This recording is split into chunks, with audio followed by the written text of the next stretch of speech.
So hey guys, welcome again. In the previous video we have created a table through SQL and fetch all the data from the table. Now for this video I will add two new rows with same ID, same job ID.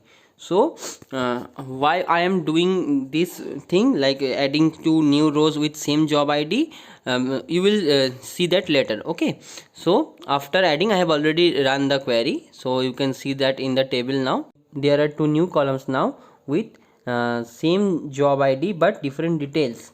So here now we will check some other commands and some other ways to represent our table. So let's see.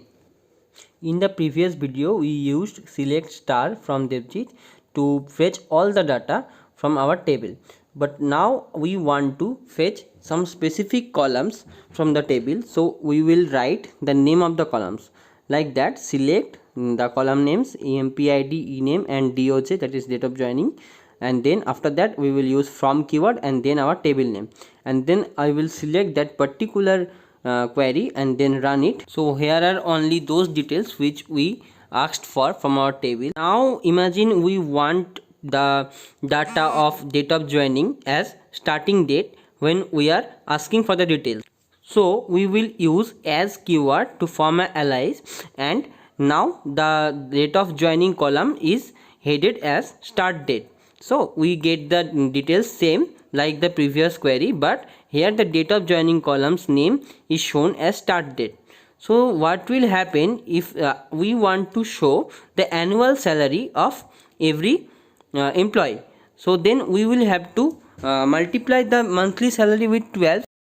So I have written salary into 12 in our query, but when we select and run it, we get the annual salary details, but the name of the column of annual salary is shown as salary into 12 as we written in our query. So it is looking bad. So to give it a good look, we are again giving it another name is annual salary, but here we are not using as a keyword, we are just giving a space and putting the new name within the double inverted quote. So you can see in the data table the column, the annual salary column is headed as annual salary. So this way we can do operations within our select query.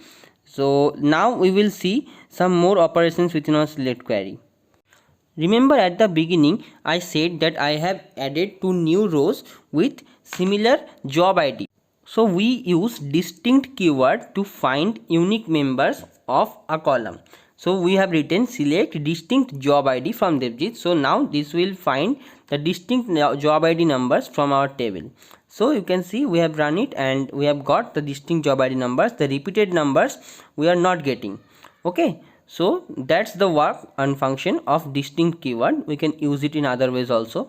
So now we will see something else. We will see how to concatenate two columns within a single column, and we will also give the column a name. So we will use here pipe operators, that is two parallel lines. So first we will concatenate employee ID with the name.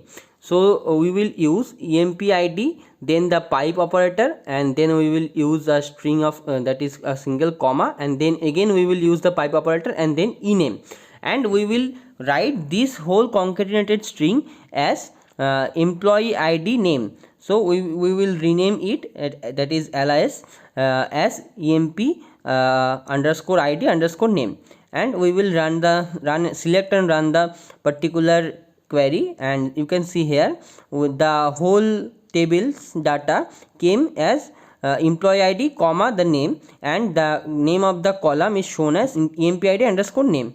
So all the renaming and multiplication and other operations we are doing are only shown in the output screen, but these have no effect on the main table. So you can see the main tables remains. So that's it for today. Goodbye.